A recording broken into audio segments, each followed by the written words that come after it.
Bismillahirrahmanirrahim. Assalamualaikum warahmatullahi wabarakatuh. Salam sejahtera untuk kita semua. Om Swastiastu, Namo Buddhaya, salam kebajikan, Sampurasun. Rahayu Sagung Dumadi. Semoga seluruh makhluk hidup di semesta ini, baik yang kelihatan maupun yang tidak kelihatan, di setiap ruang dan waktu, di semua tingkatan, senantiasa berbahagia. Semoga kita yang masih diamanahi kehidupan, di sisa kehidupan ini, menjadi sumber cinta, sumber kebahagiaan bagi seluruh makhluk di semesta. Mari kita tekadkan mulai saat ini, tidak boleh lagi ada satu makhluk pun yang terluka dan berkurang kebahagiaannya bertemu dengan kita. Para sahabatku, kita akan meneruskan kajian kita tentang hidup yang menakjubkan, dan tak terasa kita sekarang akan memasuki episode yang kelima. Semoga para sahabat semuanya yang sudah menonton episode 1 sampai episode yang keempat sudah bisa menangkap pesan-pesan yang saya sampaikan. Karena yang saya sampaikan ini bukanlah teori, tetapi pengalaman praktek dan harus dipraktekkan. Karena kehidupan yang menakjubkan tentu saja menjadi dambaan setiap orang, setiap makhluk, setiap manusia yang ada di semesta ini. Oleh karena itu tentu saja kita harus bersyukur karena hari ini, saat ini kita masih diberikan kesempatan untuk meneruskan proses belajar ini. Mari kita hadir di sini saat ini sekarang. Kita rasakan keberadaan Sang Hidup pada diri kita karena Dia tidak pernah meninggalkan kita walaupun sedetik pun. Dia tidak pernah tertidur, tidak pernah terkantuk, senantiasa memenuhi seluruh kebutuhan makhluknya. Mari kita puji Dia bersama-sama membaca hamdalah. Alhamdulillahi Rabbil Alamin. Mari kita mohon ridho dan berkahnya. Semoga kajian ini membawa keberlimpahan berkah untuk kita semua. Dan semoga kajian ini bisa mengubah keadaan kita menjadi lebih baik, lebih luas, lebih berkelimpahan, lebih bijaksana, sehingga kita bisa menjadi sumber cahaya bagi seluruh makhluk di semesta ini. Kita sapa asma Allah dengan kelembutan dan cinta, seraya membaca basmalah. Bismillahirrahmanirrahim. Para sahabat, kehidupan yang menakjubkan tentu saja dambaan semua manusia. Namun ada yang harus diubah dalam pikiran kita. Karena selama ini kita menganggap seakan-akan keadaan kehidupan kita hari ini sepenuhnya ditentukan oleh Allah. Betul bahwa Allah adalah sang keberadaan, Allah adalah sang kehadiran. Tapi Allah yang Maha Pengasih, yang Maha Penyayang, tentu saja tidak mungkin pilih kasih. Dia yang Maha Adil, tentu saja tidak mungkin bersikap tidak adil. Mari kita ubah sudut pandang kita dan percayalah bahwa sesungguhnya Allah menyediakan kesempatan bahagia yang sama untuk setiap orang. Menyediakan rezeki yang sama untuk setiap orang. Menyediakan kebahagiaan yang sama untuk semua orang. Menyediakan keberlimpahan yang sama untuk semua orang. Lalu yang membedakan tentu saja bukan Allah. Yang membedakan keadaan kita saat ini adalah diri kita masing-masing. Kalau kita merujuk kepada satu ayat dalam Al-Quran, yang ayat ini sering diucapkan oleh banyak orang, Allah tidak akan pernah mengubah nasib suatu kaum kalau Dia sendiri yang tidak mengubahnya. Oleh karena itu berarti perubahan nasib ditentukan kepada kita. Nasib bukan ditentukan oleh Allah. Allah itu hanya katalisator. Allah itu hanya fasilitator. Dia adalah sang keberadaan yang mengikuti semua yang diciptakan oleh kita. Allah hanya mengikuti prasangka kita. Demikian dalam sebuah diskusi. Oleh karena itu, Mari kita ubah sudut pandang kita bahwa sesungguhnya proses perubahan nasib itu tentu saja harus dimulai dari diri kita sendiri. Oleh karena itu, mari kita teruskan proses belajar kita. Bagaimana sesungguhnya cara merubah nasib itu? Ayat yang saya sampaikan tadi, secara umum sudah diketahui banyak orang, bahwa Allah tidak akan pernah mengubah nasib suatu kaum kalau dirinya sendiri yang tidak mengubahnya. Tetapi pertanyaan mendasarnya adalah, bagaimana cara mengubah nasib? Karena kebanyakan kita kemudian menggunakan prasangka, menggunakan persepsi. Makanya ada orang yang coba mengubah nasib dengan bekerja keras.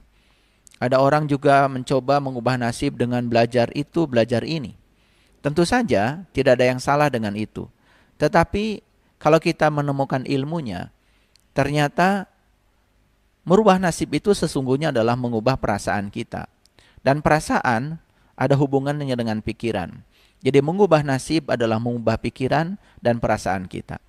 Walaupun kita sudah kerja keras, walaupun kita sudah kerja cerdas, kita sudah belajar banyak, tetapi kalau kita gagal mengubah pikiran dan perasaan kita, maka kita pun tidak akan pernah menarik semua yang kita dambakan.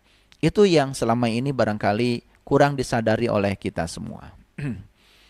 Para sahabat, kita akan teruskan proses belajar saat ini dan kita akan mengungkap lebih banyak lagi rahasia semesta. Tentu saja rahasia ini hanya ditemukan oleh orang-orang yang kreatif, hanya ditemukan oleh orang-orang yang mau belajar. Dan bersyukurlah kalau kita saat ini masih memiliki semangat untuk belajar. Karena semangat untuk belajar akan membuat kita menjadi selalu cerdas setiap saat. Karena kebodohan itu sesungguhnya terjadi pada saat kita berhenti belajar. Sebelum saya meneruskan kajian kita selanjutnya, tentu saja seperti biasa saya akan mereview beberapa hal penting yang sudah saya sampaikan pada kesempatan sebelumnya. Di kesempatan sebelumnya saya berbicara tentang titik kritis. Jadi titik kritis ya. Jika kita sudah memberikan lebih dari 50% pikiran dan perasaan positif, kita sudah melewati titik kritis. Jadi titik kritis ini adalah 50%. Sekali lagi, jika kita sudah memberikan lebih dari 50% pikiran dan perasaan positif, kita sudah melewati titik kritis. Jadi titik kritisnya itu adalah 50%.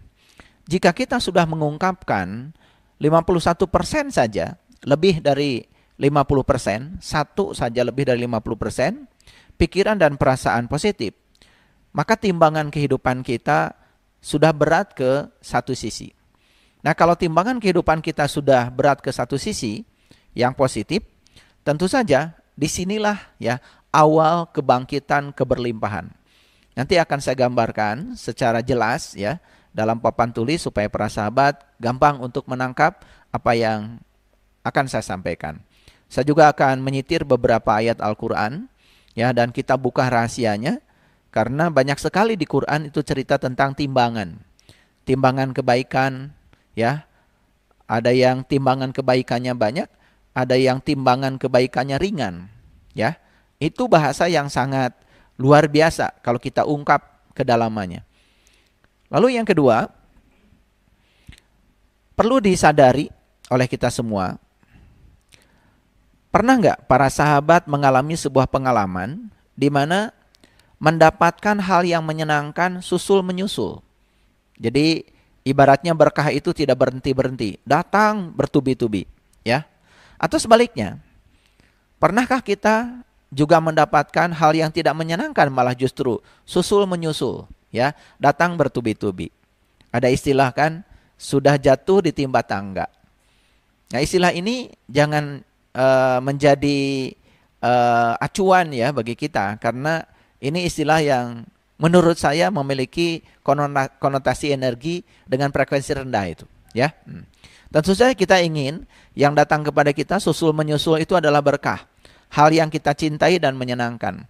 Tentu saja kita tidak mau yang datang kepada kita itu susul menyusul hal yang tidak kita inginkan. Ya, kita sepakat ya? Oke.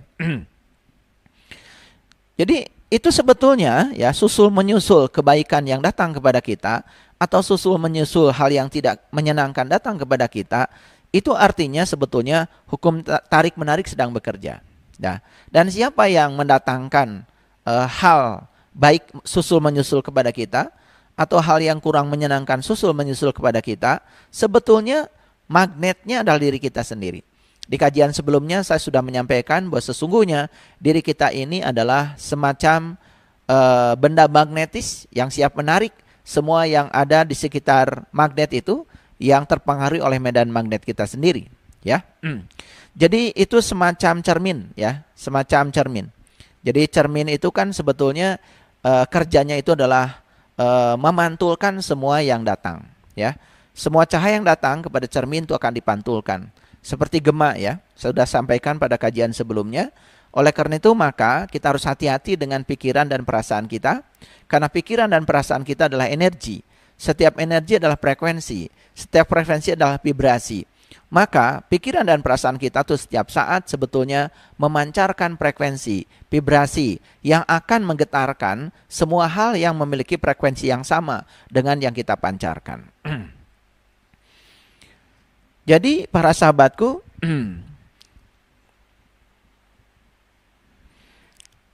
begitulah caranya, ya, kita dapat menjalani kehidupan yang menyenangkan dan selama-lamanya akan terlindung dari mara bahaya. Demikianlah caranya kita menjadikan kekuatan positif, ya, ketika keadaan kelimpahan dan keselarasan tertarik kepada kita. Itu yang dikatakan tadi oleh saya, ada orang yang mengalami keadaan di mana hal yang diinginkan dan dicintai datang susul menyusul. Baik, ya. Saya mohon izin untuk menjelaskan ada satu ayat dalam Al-Quran yang sangat saya kagumi dan ini luar biasa kalau bagi saya. A'udzubillahi minasyaitonirrajim. Bismillahirrahmanirrahim. Fa amma man sakulat mawazinuhu fahuwa fi 'isyatir radiyah. Adapun orang-orang yang berat timbangan kebaikannya, maka dia berada dalam kehidupan yang diridhoi, ya. Fahuwa fi 'isyatir radiyah. Berada dalam kehidupan yang diridhoi, berada dalam kehidupan yang memuaskan, berada dalam kehidupan yang berkelimpahan. Tapi syaratnya satu, ya, timbangan kebaikannya itu harus lebih berat. Nah, ini ada kaitan dengan yang saya sampaikan tadi. Bagaimana kita bisa melampaui titik kritis? Jadi kalau timbangan, ya, kalau kiri dan kanan itu seimbang, itu artinya kita masih berada di titik keseimbangan. Nah, itu yang namanya titik kritis. Lampaui saja sedikit, ya, titik kritis. Misalkan kita melampaui 51% saja. 1% dari angka 50% berarti sudah bergeser ke arah yang lebih berat timbangan kebaikannya. Nah, satu ayat lagi, ya, yang perlu kita cermati, ini sangat luar biasa. Wa amma man khafat mawazinuhu fa ummuhu hawiyah. Adapun orang-orang yang ringan timbangan kebaikannya, ya, maka tempatnya adalah hawiyah. Jadi hawiyah ini sering dikonotasikan dengan tempat yang menyengsarakan, atau sebut saja kesengsaraan, atau sebut saja seperti yang saya sampaikan tadi, datangnya hal yang tidak kita harapkan bertubi-tubi dalam kehidupan kita yang menimbulkan kesengsaraan. Jadi ini adalah konsep tentang timbangan. Oleh karena itu maka saya akan coba gambarkan, ya. Jadi kalau kita menggambarkan ini dalam sebuah garis bilangan seperti ini, ya. Ini adalah garis bilangan, ya. Jadi kalau ini adalah titik kritisnya tadi, ini adalah 50%, gitu, ya. Jadi berarti daerah sini ini adalah daerah yang negatif. Karena kurang dari 50% berarti timbangan akan berat ke kiri, ya. Tapi kalau bagian yang sini ini adalah yang positif, ya. Positif, ya. Berarti geser saja ke sini satu, misalkan 51 di sini, ya, 51%. Ini berarti kita sudah melampaui titik kritis. Ini yang disebut dengan titik kritis, ya. Titik kritis. Titik kritis. Nah, kalau 49%, berarti kita akan timbangan akan condong ke sebelah kiri. Kalau 51%, timbangan akan condong sebelah kanan. Jadi kalau kita masih di wilayah sini, misalkan 49%, apalagi ke sini, ya, ke daerah sini, maka timbangan akan condong ke sebelah kiri. Itu artinya apa? Artinya, ya, kita akan mengalami ya hal yang tidak menyenangkan bertubi-tubi. Nah, tetapi kalau kita sudah bisa melampaui titik kritis, bergeser 1% saja menjadi 51% ke sebelah kanan, berarti kita sudah memiliki timbangan kebaikan melampaui titik kritis. Itu yang dikatakan di dalam Al-Quran tadi, seperti yang saya sampaikan tadi ya, di dalam ayat tadi ya, fa amma man sakulat mawazinuhu fahuwa fi isyatir radiyah. Nah, kira-kira ayat ini kalau digambarkan secara secara sketsa supaya gampang dipahami seperti ini. Jadi para sahabat begini, kalau misalkan ini adalah perasaan, ini saya sudah berbicara di dimensi perasaan ya, dan perasaan sudah kita pahami sebelumnya ada kaitan dengan pikiran. Pikiran dan perasaan itu adalah timbal balik. Pikiran itu medan listriknya adalah, medan energinya adalah medan listrik, sedangkan perasaan itu medan energinya adalah medan magnet. Sehingga kalau pikiran dan perasaan ini sudah koheren, ya, sudah selaras, baik selaras positifnya maupun selaras negatifnya, itu sangat berbahaya. Ya, kalau selaras positifnya kita akan bertubi-tubi mendapatkan hal yang kita inginkan, tapi kalau selaras negatifnya antara pikiran dan perasaan akan bertubi-tubi mendapatkan yang tidak diinginkan secara terus-menerus. Nah, kita ambil ini perasaan. Sebut saja perasaan ini adalah positif. Ya, saya menggambarkan positifnya 1, artinya apa? Artinya perasaan ini positifnya volumenya belum begitu besar, tetapi sudah melampaui titik kritis. Artinya sudah melampaui 50%. Ya, walaupun 51% itu artinya sudah timbangan berat ke sebelah kanan, sebagaimana ayat tadi. Jadi barang siapa yang timbangan kebaikannya ya lebih berat, maka dia akan berada dalam kehidupan yang memuaskan. Tetapi barang siapa yang timbangan kebaikannya lebih ringan, nah ini kan kata-kata dalam Al-Quran luar biasa. Jadi lebih berat atau lebih ringan, itu tidak berbicara timbangan keburukan. Kan Quran ini tidak mengatakan barang siapa yang keburukannya lebih banyak, tidak. Tapi barang siapa yang timbangan kebaikannya lebih ringan. Nah ini. Itu artinya, ya kembali lagi pada kajian kita sebelumnya, bahwa ya yang disebut dengan kegelapan itu adalah ketiadaan cahaya. Jadi sebetulnya ketiadaan cahaya atau kehadiran cahaya. Makanya banyak positifnya atau sedikit positifnya begitu. Bukan banyak negatifnya. Nah, barangkali kalau dalam fisika ya ada yang disebut dengan ion positif, ion negatif. Nah, ion positif itu adalah suatu benda yang ya netralitas kelistrikannya itu terganggu dan dia lebih banyak kalau yang ion negatif lebih banyak memiliki elektron. Nah, yang namanya ion positif bukan lebih banyak memiliki proton, bukan. Karena proton ada dalam inti atom. Tetapi yang disebut dengan ion positif itu dia kekurangan elektron. Jadi kelebihan elektron atau kekurangan elektron. Di ayat ini ya kelebihan kebaikan atau kekurangan kebaikan. Tidak disebut kelebihan keburukan.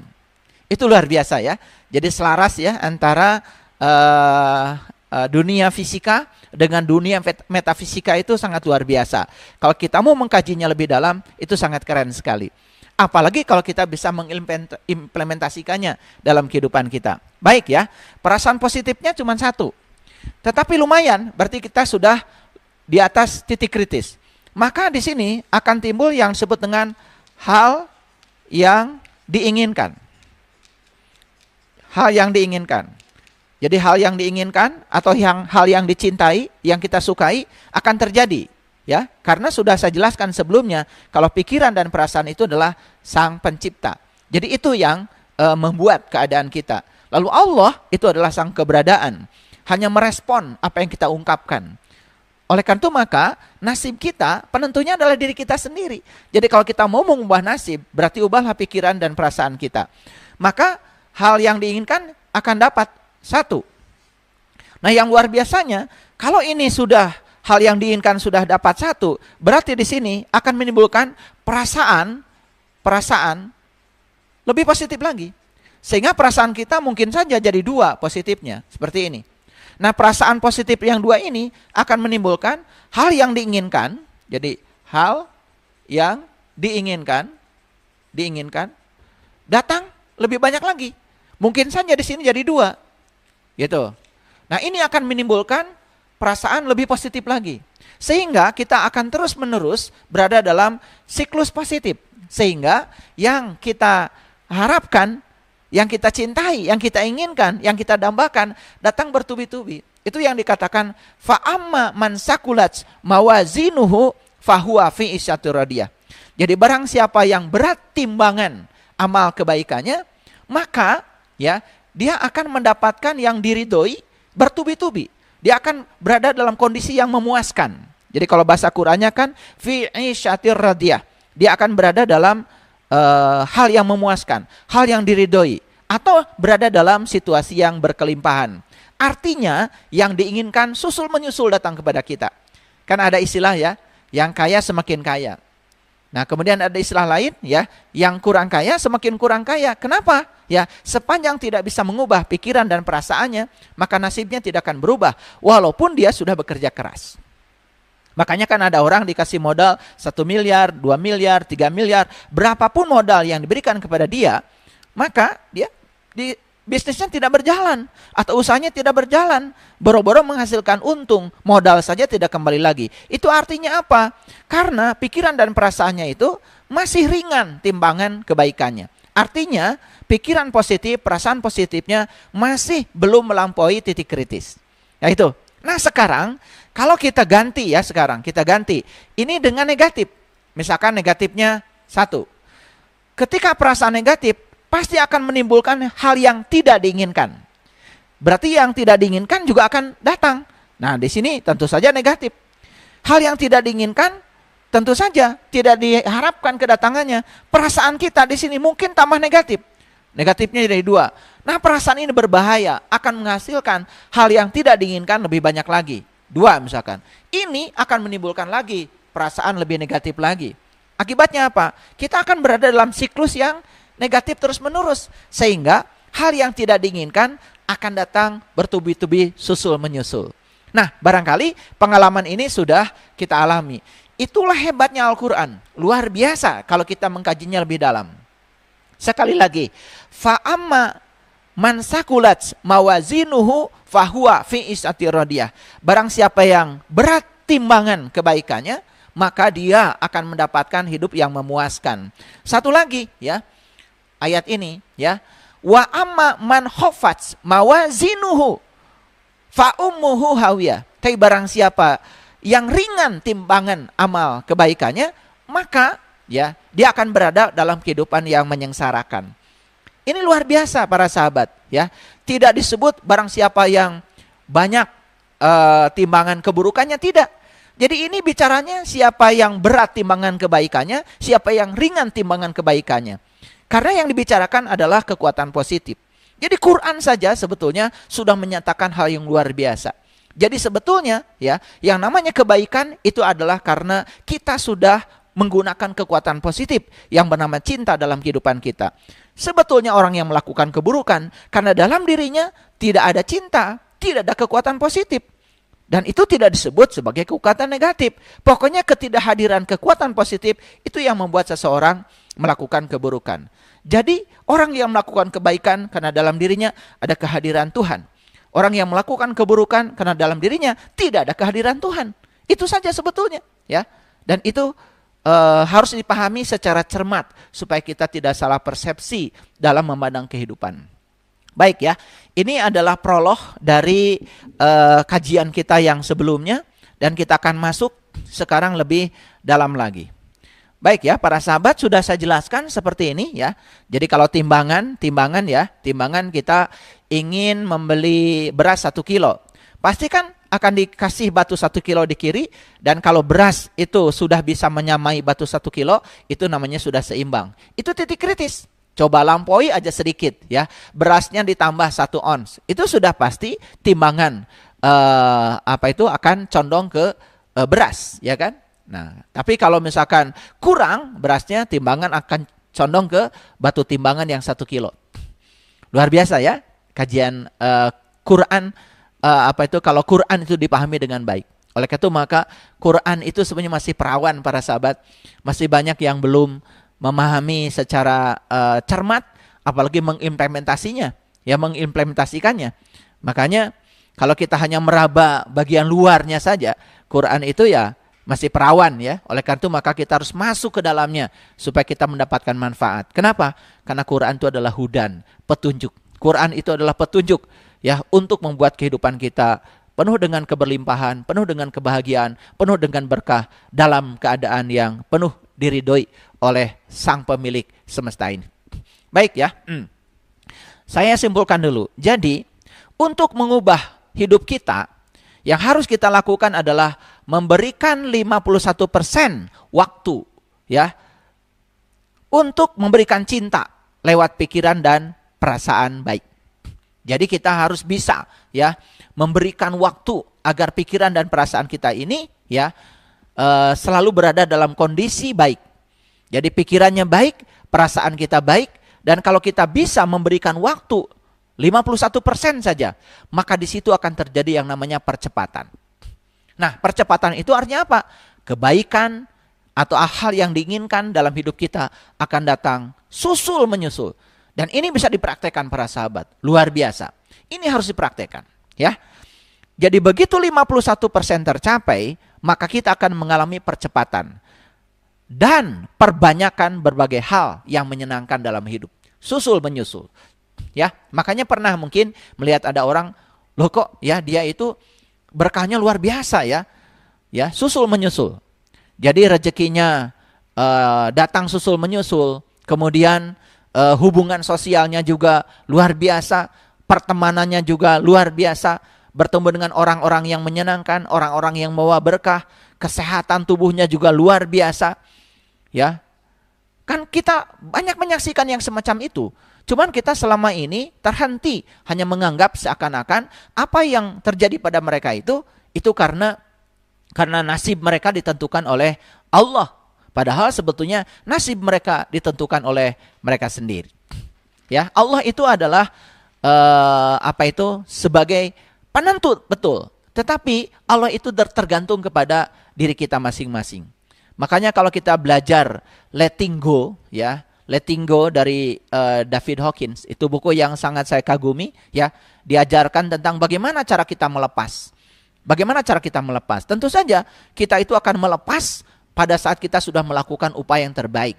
Jadi hasil itu bukan wilayah kita, tapi hasil wilayahnya Allah. Tetapi proses itu semua adalah wilayahnya kita. Jadi oleh karena itu maka ya hidup itu sekali lagi adalah di sini, saat ini, sekarang. Karena apa?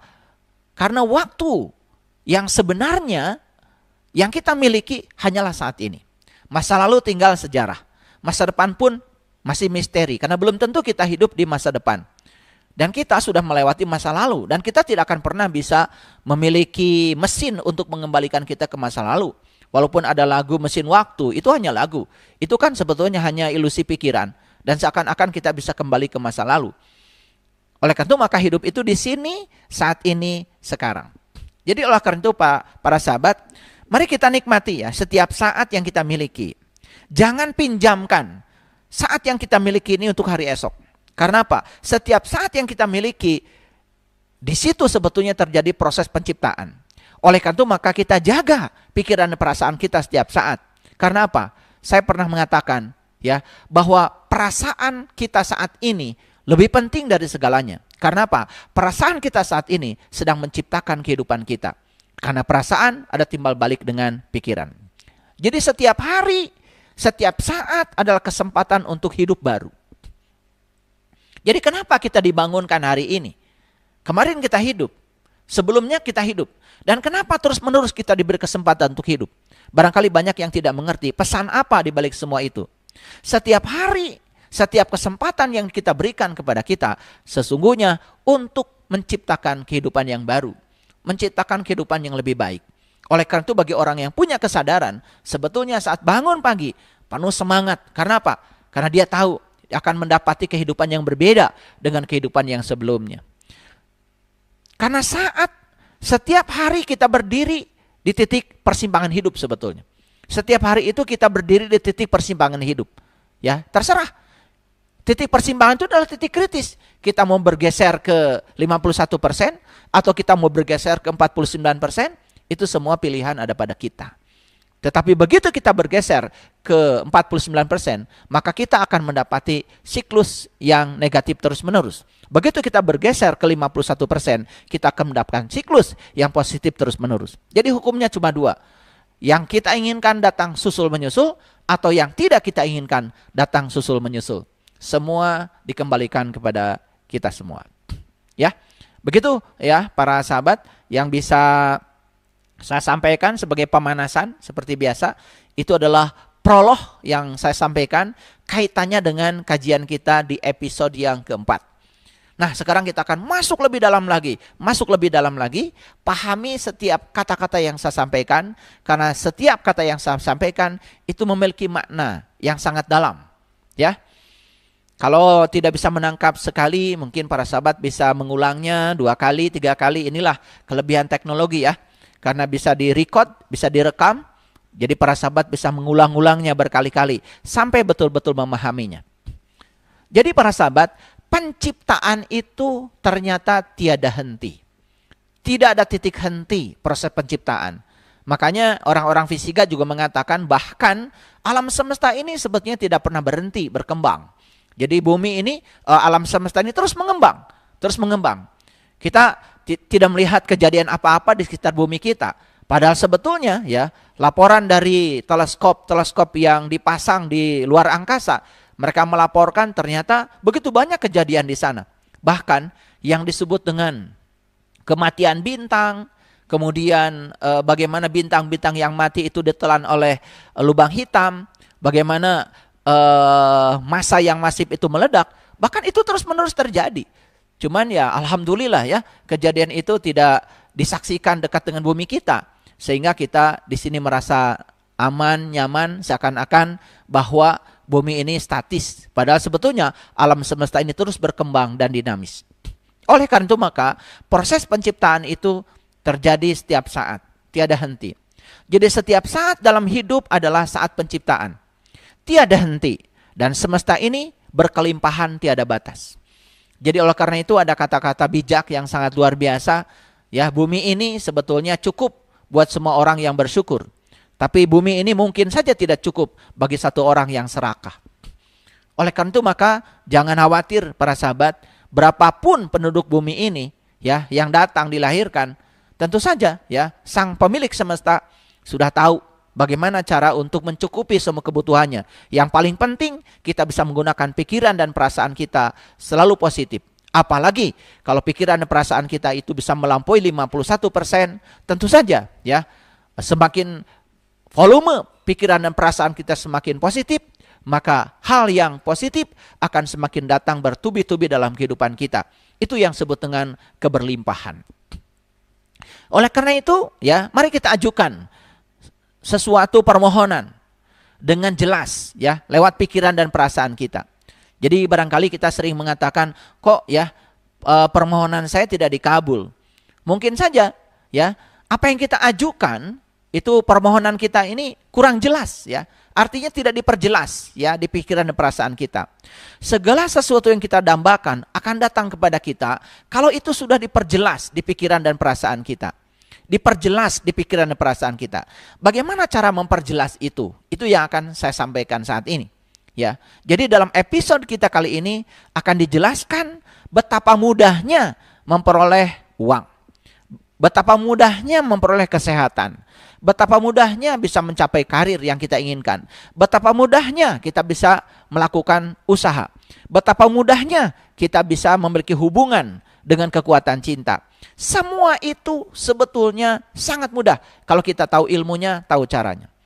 Oleh karena itu maka dalam episode yang kelima ini akan dijelaskan rahasia mudah, langkah-langkahnya, proses penciptaan ini seperti apa. Bagaimana cara mewujudkan segala sesuatu keinginan kita, bahkan keinginan yang spesifik sekalipun. Di sini ya akan diberikan rahasia untuk memperoleh yang diinginkan. atau untuk mengubah sesuatu yang tidak kita inginkan.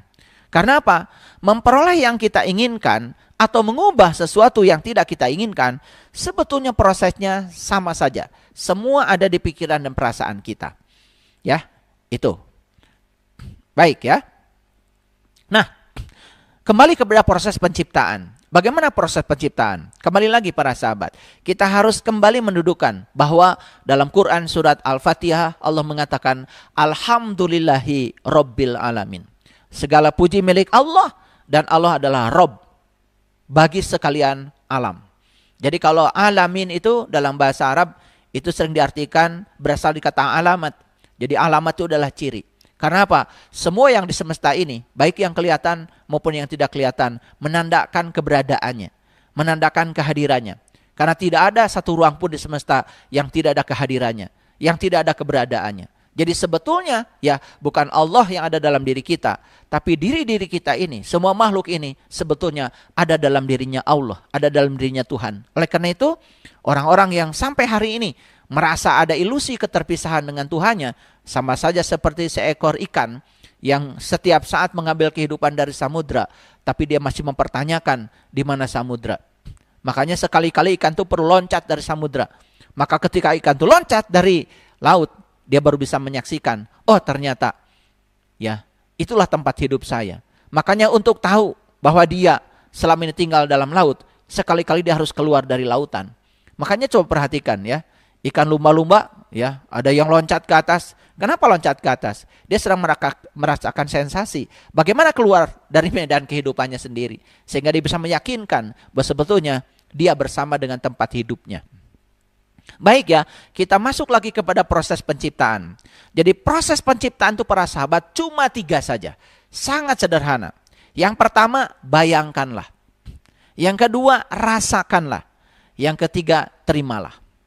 Ini kata-katanya sederhana, tetapi harus dipahami dengan cermat. Jadi yang pertama, bayangkanlah. Yang kedua, rasakanlah.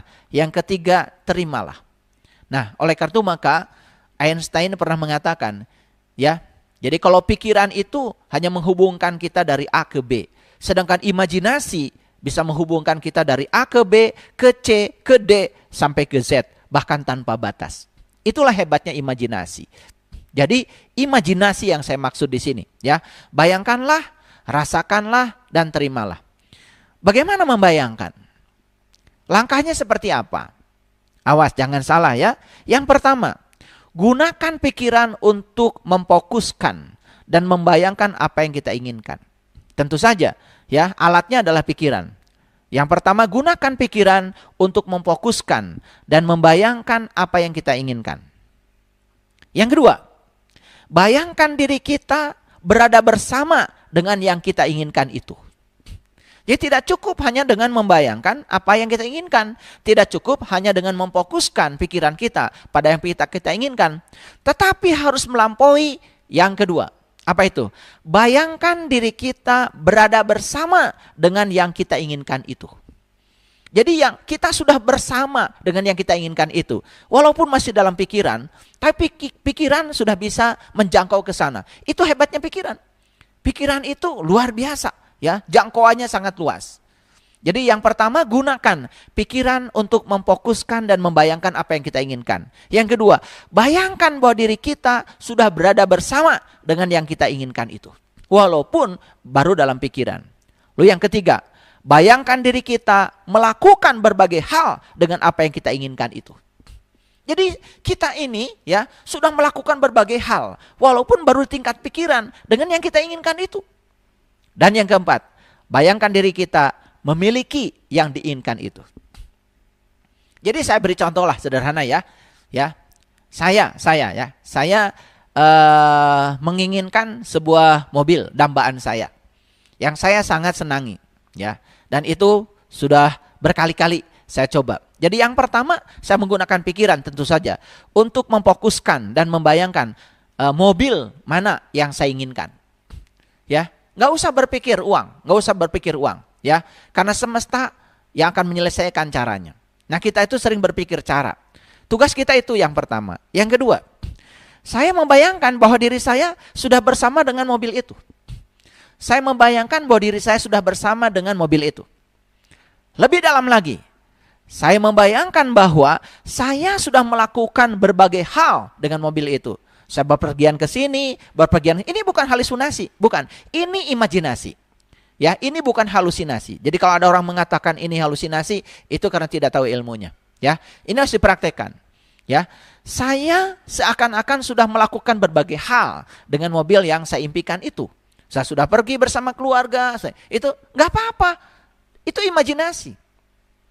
Nah, saya perlu kasih tahu ya para sahabat, coba ya, produk teknologi yang hari ini kita nikmati, kan sebenarnya hasil imajinasi. Mungkin 5.000 tahun yang lalu orang mengatakan impossible, tapi sekarang orang mengatakan I am possible. Jadi impossible itu menjadi I am possible. Itu sebabnya ya, kalau kita berada di tataran ruang dan waktu, kita akan terjebak oleh hukum kausalitas, sebab akibat. Tapi begitu kita melampaui ruang dan waktu, masuk dalam dimensi kuantum, masuk dalam dimensi energi, apa yang terjadi? Di situ kita akan memasuki yang namanya probability. Artinya kemungkinan lebih banyak lagi. Itulah hebatnya ya. Dan itu sudah diramalkan oleh fisika kuantum. Ya, bahwa apa yang dapat kita bayangkan sebetulnya itu sudah ada barangnya, sudah ada kejadiannya saat ini. Cuman apa? Hanya soal waktu untuk hadir dalam kehidupan kita. Kita yang harus menariknya. Jadi para sahabat, sekali lagi ini agak dalam ya. Ini saya ulang-ulang. Yang pertama ya, bagaimana cara membayangkan? Gunakan pikiran untuk memfokuskan dan membayangkan apa yang kita inginkan. Yang kedua, bayangkan diri kita sudah berada bersama dengan yang diinginkan itu, walaupun di tingkat pikiran. Yang ketiga, bayangkan diri kita sudah melakukan berbagai hal dengan yang kita inginkan itu.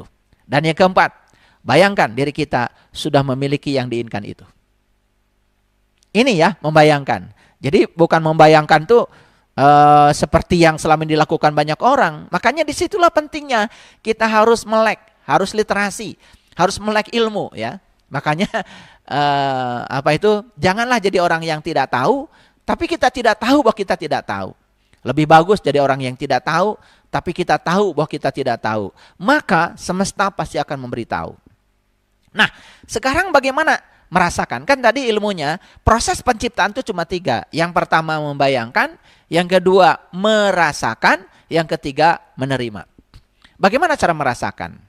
Baik para sahabat, merasakan pun ada prosesnya. Yang pertama ya, pada saat bersamaan dengan membayangkan tadi, pada saat bersamaan nih dengan membayangkan tadi, jadi ini di dimensi pikiran tadi, tapi cuman ini di dimensi perasaan, kita harus merasakan cinta terhadap yang kita bayangkan itu. Kita maksudnya cinta dimaksud apa? Cinta itu kan kekuatan positif. Jadi kita merasakan hal positif ya dengan yang kita bayangkan itu. Itu pada saat bersamaan dengan membayangkan, kita harus merasakan kekuatan positif terhadap apa yang kita bayangkan itu. Jangan ada ketiadaan kekuatan positif. Yang kedua, kita harus membayangkan dan merasakan berada bersama dengan yang kita inginkan itu. Jadi kalau tadi kan langkah kedua dalam membayangkan ya, kita memikirkan seakan-akan kita sudah bersama dengan yang kita inginkan. Nah, di sini kita merasakan seakan-akan sudah bersama dengan yang kita inginkan. Lalu langkah yang ketiga, kita harus membayangkan dan merasakan berbagai hal bersama yang diinginkan itu. Pada langkah membayangkan tadi, langkah yang ketiga, kan kita ya memikirkan seakan-akan kita sudah merasakan berbagai melakukan berbagai hal dengan yang kita inginkan itu. Nah, di sini kita bukan melakukan berbagai hal saja, tetapi merasakan bahwa kita sudah melakukan berbagai hal dengan yang kita inginkan itu. Dan yang keempat, kita harus membayangkan dan merasakan memiliki yang kita inginkan itu.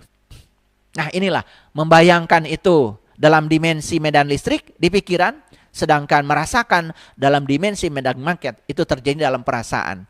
Makanya begitu koheren antara pikiran dan perasaan, maka disitulah yang namanya realitas akan datang kepada kita.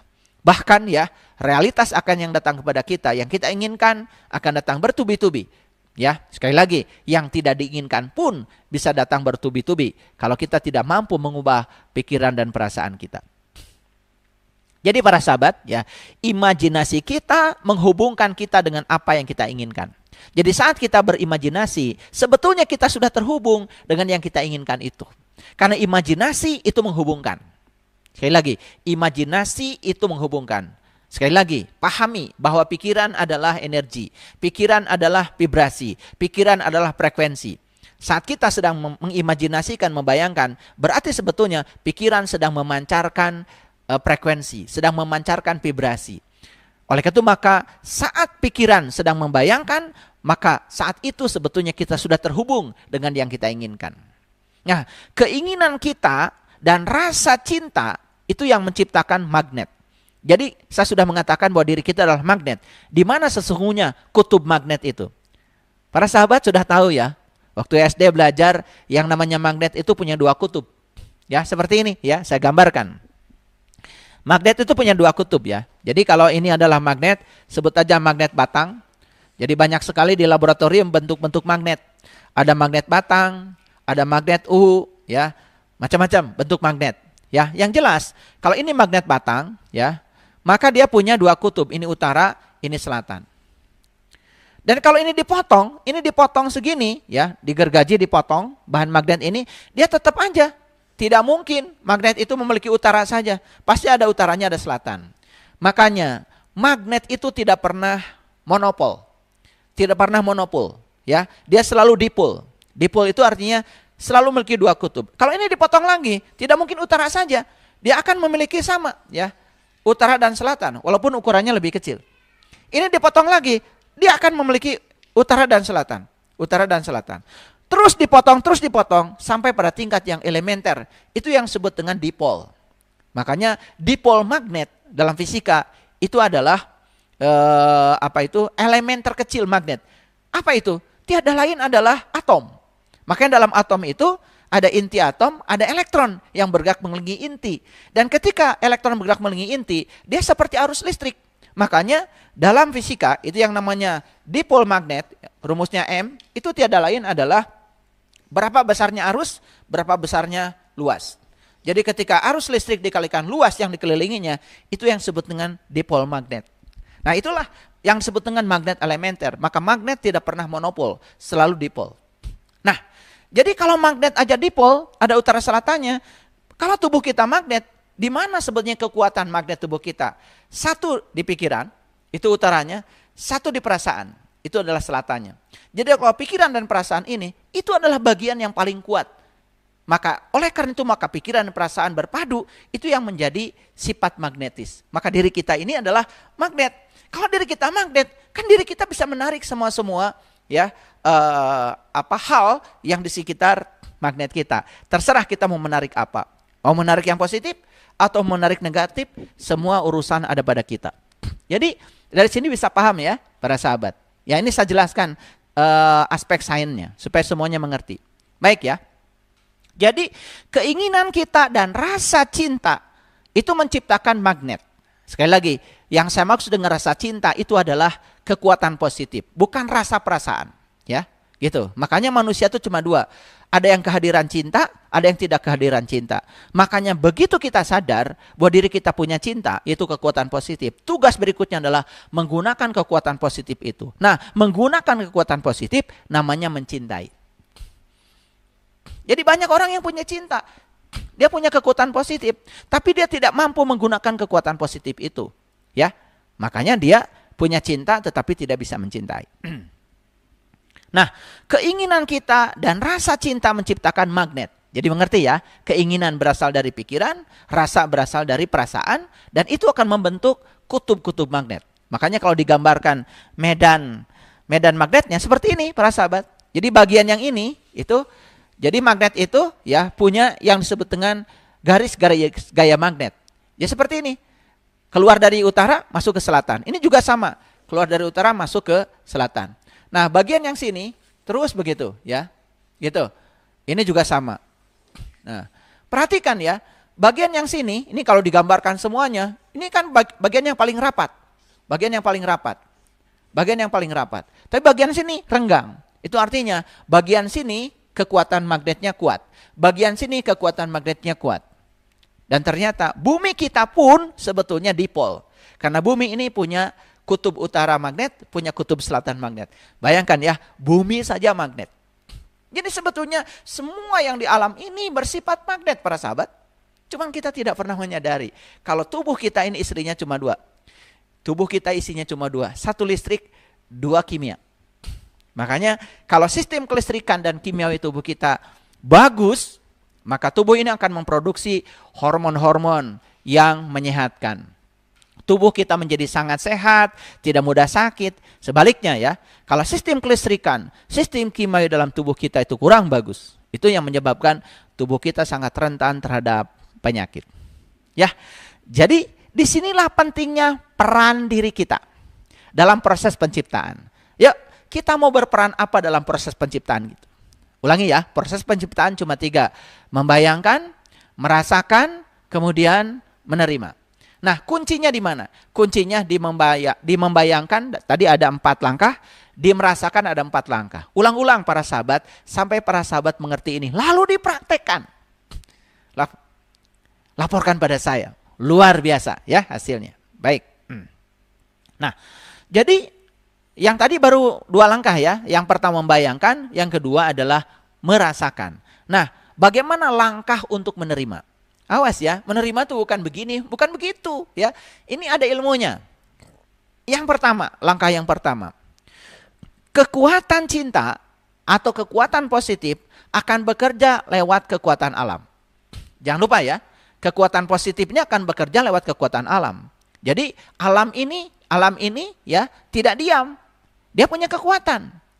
Baik yang kasat mata maupun yang tidak kasat mata. Untuk apa? Untuk menghadirkan apa yang kita inginkan. Jadi sebetulnya yang kita inginkan ini tentu saja bukan dihadirkan oleh kita. Dihadirkan oleh kekuatan alam. Nah sekarang bagaimana kekuatan cinta kita itu bisa ya menggerakkan agar kekuatan alam bekerja untuk menghadirkan yang kita inginkan. Itu langkah yang pertama. Yang kedua, pahami. Kekuatan alam akan menggunakan berbagai keadaan, kejadian, orang untuk menghadirkan apa yang kita inginkan. Jadi, ya cara alam menghadirkan yang kita inginkan ini pasti dong menggunakan berbagai keadaan atau orang, ya. Atau apa saja yang menjadi lantaran.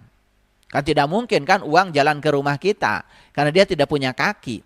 Pasti datang ke rumah kita itu ya lewat kita berhubungan dengan orang, mungkin saja ada hubungan bisnis, ada hubungan apa, ada hubungan kasih sayang, sehingga orang bisa memberikan uang. Kan uang itu datang kepada kita dibawa oleh orang, tapi orang ini digerakkan siapa?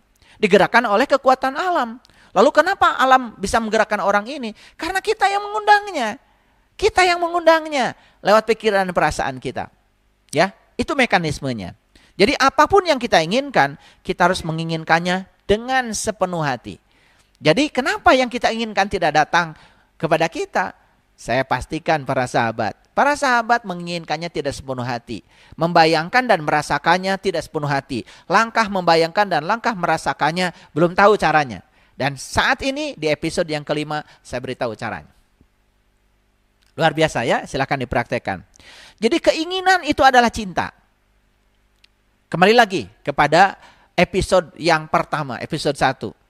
Adakah teknologi ini kalau tidak ada cinta? Tidak ada bukan? Kenapa? Para ilmuwan melakukan penelitian ya. Penelitian tentang optik, penelitian tentang listrik, tentang magnet, tentang gelombang, tentang termodinamika. Kan semua itu karena ada keinginan. Keinginan untuk mendapatkan sesuatu, rahasia alam, yang ketika rahasia itu diciptakan dalam teknologi, membuat kehidupan manusia menjadi mudah. Coba bayangkan para sahabat, apakah video ini bisa dinikmati oleh para sahabat kalau tidak ada kamera? Apakah video ini bisa dinikmati para sahabat kalau tidak ada IT? Kan tidak ada. Dan semua penciptaan, semua penemuan, bukankah sebetulnya berasal dari keinginan positif yang dimiliki oleh para ilmuwan? Maka kita harus berterima kasih pada mereka. Kalau nggak ada mereka, tidak ada teknologi. Jangan menganggap mereka ini ya cuma-cuma. Karena penemuan itu sambung menyambung para sahabat. Dan tidak ada satu penemuan yang berdiri sendiri, ya. Semua penemuan itu bersambung menyambung. Makanya kalau dalam riset selalu ada yang disebut dengan rekomendasi atau saran. Jadi riset ini bisa dilanjutkan untuk kondisi yang berbeda. Itu kan biasanya seorang peneliti ngasih saran di akhir kesimpulannya. Dan saran itu untuk ditindaklanjuti oleh peneliti berikutnya. Karena apa? Keterbatasan waktu. Ya, karena apa? Kan tidak ada orang yang abadi. Tetapi ilmu pengetahuan abadi. Sambung menyambung. Itulah luar biasanya. Makanya tidak ada satu barang pun yang saat ini dinikmati oleh kita hasil kita sendiri, bukan? Bahkan kita tidak pernah memakan beras hasil tanaman kita. Mungkin, ya. Karena apa? Beras yang kita makan hari ini kan hasil tanaman orang lain. Betul nggak? Tidak ada orang makan beras sekalipun petani. Petani tidak ada yang kemudian menunggu untuk makan nasi 3 bulan sampai beras yang ditanam oleh dirinya itu jadi, kan tidak, ya. Jadi saat petani itu nanam padi, dia juga harus makan, bukan? Dan bisa jadi yang dia makan bukan beras hasil tanamannya, hasil orang lain. Jadi sebetulnya dalam hidup ini kita sangat banyak utang budi, bukan, kepada banyak orang. Jadi kalau kita sadar bahwa kita banyak utang budi kepada banyak orang, mana mungkin kita melakukan keburukan dalam hidup. Baju yang saya pakai ini, entah berapa ribu orang yang terlibat. Siapa yang nanam kapasnya, saya juga nggak tahu. Siapa yang memanjat sehingga kapas itu bisa dipanen, saya juga tidak tahu. Siapa yang memintal menjadi benang, saya tidak tahu. Siapa yang memintal menjadi kain, saya juga tidak tahu. Ya, saya tahunya yang menjahit ya saya tahu. Setelah jali kain, yang menjahitnya saya tahu. Cuma satu aja, tukang jahitnya saya tahu. Tapi siapa yang bikin kancing, saya juga tidak tahu. Siapa yang bikin pewarna ini saya juga tidak tahu. Jadi kalau saya pakai baju ini dengan kesadaran, para sahabat, betapa banyak di satu barang yang saya pakai saja ribuan bahkan jutaan orang terlibat. Jadi sebenarnya kita tuh punya banyak utang budi. Spidol ini bukan buatan saya. Mic yang saya pakai bukan buatan saya. Dan mic ini tercipta dari berbagai elemen. Setiap elemen ada penciptanya. Bayangkan, ada kabelnya, siapa yang menciptakan kabel? Siapa yang menemukan konduktor? Aduh, kalau kita berpikir seperti itu ya, kita ini hidup jadi malu ya. Kita sudah berkarya apa dalam kehidupan ini? Makanya aneh ya. Makanya orang-orang yang dangkal pengetahuannya, cuma bisa menyalahkan, cuma bisa menghujat, menebarkan kebencian. Sebetulnya orang yang semacam itu sederhana ya. Karena dalam dirinya tidak punya cinta, tidak ada kekuatan positif. Ya, tidak ada cahaya dalam dirinya. Yang ada cuma kegelapan. Ya, makanya ada cinta atau tidak ketiadaan cinta. Itu aja ya para sahabat. Nah, dalam menerima ini, jadi yang pertama, kekuatan cinta akan bekerja lewat kekuatan alam. Baik yang kasat mata atau yang tidak kasat mata. Untuk menghadirkan apa yang kita inginkan. Yang kedua, kekuatan alam akan menggunakan berbagai keadaan, kejadian atau orang untuk menghadirkan apa yang kita inginkan. Yang ketiga, apapun yang kita inginkan, kita harus menginginkannya sepenuh hati. Bagaimana kita membayangkannya? Bagaimana kita merasakannya? Yang keempat, keinginan adalah cinta. Bila keinginan tidak meletup-letup, atau keinginannya itu biasa-biasa saja, tidak meletup-letup di dalam diri kita nih, maka kita tidak akan memiliki kekuatan yang cukup untuk menuai kekuatan cinta itu. Artinya, keinginan itu harus meletup-letup ya. Harus meletup-letup, harus kuat di sini. Makanya, kenapa ya? Di dalam bahasa Arab ada yang namanya tekad. Yang disebut dengan milik, yang kemudian sering disebut malaikat, ya. Itu kan sebenarnya tekad. Jadi keinginan yang meletup-letup itu, keinginan yang sungguh-sungguh, ya. Kita menginginkannya. Makanya kalau kita keinginannya biasa-biasa saja, itulah yang membuat magnet kita tidak cukup untuk menarik yang kita inginkan, ya. Kita harus mendambakan apa yang diinginkan itu, ya, dengan sepenuh hati. Karena keinginan adalah perasaan cinta. Ingat ya, keinginan itu tidak buruk. Karena keinginan untuk mendapatkan sesuatu yang positif. Misalkan kita ingin uang kita banyak. Agar kita bisa berbagi, bisa menolong banyak orang, bisa menyelamatkan banyak orang, bisa menyekolahkan banyak orang yang putus sekolah. Keinginan itu kekuatan cinta para sahabat. Ya, keinginan itu kekuatan cinta. Ya, jangan terjebak oleh kata-kata. Ya, perhatikan substansi yang saya sampaikan. Dan kita harus memberikan cinta untuk menerima apa yang kita sukai. Jadi ya, saya sudah sampaikan ya, bagaimana rasa kita terhadap uang, bagaimana rasa kita terhadap hubungan, bagaimana rasa kita terhadap kesehatan. Rasa kita terhadap semua itu menentukan. Kalau rasa kita negatif, misalnya sederhana saja, ketika diajak sama saya, minggu depan kita ke Bali yuk. Nah kalau rasa kita negatif, langsung, wah uang dari mana? Itu rasa kita terhadap uang sudah negatif, maka kita tidak akan pergi ke Bali. Tapi setidak-tidaknya kalau rasa kita positif, yuk pasti ada uangnya. Pasti saya punya uangnya, pasti saya ke Bali. Kalau rasanya positif terhadap uang, uang juga akan datang. Jadi sebetulnya rasa kita yang menarik. Nah, jadi ketika rasa kita positif akan menarik hal yang positif. Berarti yang kita inginkan. Kalau rasa kita tidak positif, kita menarik yang tidak kita inginkan. Apa itu? Ketiadaan uang. Sehingga orang pergi ke Bali, kita tidak ikut pergi ke sana. Karena apa? Ya karena kita ya tidak sepenuh hati menginginkannya. Dan ini dianggap sepele ya, padahal ini adalah hal yang sangat bagus ya, sangat penting ya. Ini adalah kuliah yang sangat penting para sahabat. Oleh karena itu, pahami, cermati setiap kata yang saya sampaikan, coba mulai dipraktekkan dalam hidup ya. Jika perlu nanti kita kopi darat lah ya. Silahkan ya kalau tidak percaya dengan apa yang saya sampaikan ya. Itu luar biasa ya, luar biasa. Dan saya sekali lagi tidak pernah mau menyampaikan sesuatu yang saya tidak mengalaminya, yang saya tidak merasakannya, yang saya tidak mengetahuinya, yang saya tidak memahaminya. Saya tidak berani menyampaikan sesuatu yang cuma apa kata orang. Yang saya sampaikan ini adalah apa kata saya, sudah teralami oleh saya sendiri dan sekarang saya bagikan. Ya, semoga ini bisa menginspirasi para sahabat semuanya. Nah, sekarang bagaimana cara kita memberikan cinta? Artinya apa? Bagaimana kita memberikan kekuatan positif pada pikiran dan perasaan kita. Jadi kembali lagi ya, pada proses penciptaan tadi. Bayangkan, rasakan, ya, kita sudah memiliki apa yang kita inginkan itu. Jangan menyimpang dari itu. Jangan menyimpang dari itu, apapun ya. Tentang berat badan, kita juga membayangkan, menginginkan berat badan ideal yang kita inginkan berapa sih?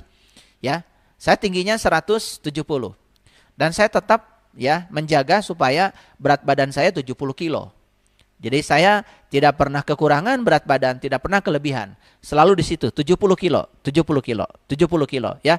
Karena aturannya kalau tinggi saya 170 maka berat badan yang ideal yang diizinkan semesta kan 70. 170 dikurangi 100. Itu rumus ya. Itu rumus dari orang-orang yang sudah melakukan riset ya.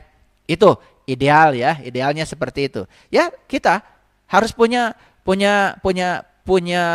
imajinasi ya. Terhadap berat badan aja harus punya imajinasi. Jadi kalau kita tidak punya imajinasi walaupun makan ketat ya tetap saja mungkin saja ya berat badan kita tiba-tiba meral gitu ya, melampaui atau yang namanya obesitas. Ya, sama bepergian ya, hubungan, silahkan kita punya berbagai hal yang didambakan dalam hidup. Ya, hukum tarik menarik itu hanya menyalin apa yang kita ungkapkan. Sekali lagi, hukum tarik menarik itu hanya menyalin saja. Kalau menyalin itu kan berarti hanya memindahkan, ya. Jadi persis ya, hukum tarik menarik itu kalau diumpamakan seperti ini, seperti ya mesin fotokopi lah, ya. Mesin fotokopi. Bahkan mesin fotokopi itu ya bahayanya kan. Kalau kita punya satu lembar yang asli kan bisa dikopi 100 kali. Bahaya kan. Nah bayangkan ya. Kalau kita selalu negatif ya. Mungkin negatif 1 bisa terjadi diduplikasi jadi 100 kali yang negatif ya. Sangat berbahaya. Makanya kan hukum tarik menarik itu ya hanya menyalin aja. Menyalin apapun yang kita ungkapkan. Jadi kan hanya menyalin. Menyalin apa adanya. Jadi apa yang kita ungkapkan, ya itu yang akan kita terima. Makanya ada kata-kata bijak ya. Iman itu adalah meyakini yang belum kita lihat. Balasannya iman apa itu? Kita melihat apa yang kita yakini itu. Iman adalah meyakini yang belum kita lihat. Balasan iman apa? Melihat apa yang kita yakini itu. Ya, makanya kalau di Quran dikatakan man kana yarju liqa Allah fa inna ajalahu la'at. Barang siapa yang berharap ingin ketemu dengan Allah, maka waktu yang dijanjikan pasti akan datang. Quran surat Al-Ankabut ayat yang kelima. Ya.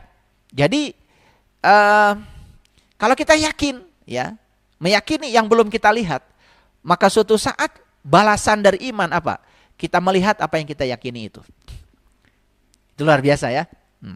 Nah, jadi imajinasi adalah awal penciptaan para sahabat. Kita membayangkan apa yang kita dambakan, kita menginginkan apa yang kita bayangkan, dan akhirnya kita menciptakan apa yang kita inginkan. Dengarkan kata-kata saya. Imajinasi adalah awal penciptaan. Proses yang pertama adalah membayangkan apa yang kita dambakan. Yang kedua, menginginkan apa yang kita bayangkan itu. Jadi pertama membayangkan yang kita dambakan. Yang kedua, menginginkan yang kita bayangkan itu. Kita harus menginginkannya yang kita bayangkan itu. Dan yang ketiga, menciptakan apa yang kita inginkan. Bagaimana menciptakan tadi? Ya, menciptakan prosesnya adalah membayangkan, kemudian merasakan dan menerima. Nah, 3 fase itu sudah saya ungkapkan. Jadi kalau para sahabat belum mengerti, nanti ulang-ulang ya untuk memahaminya. Dan kemudian coba praktek. Karena apa?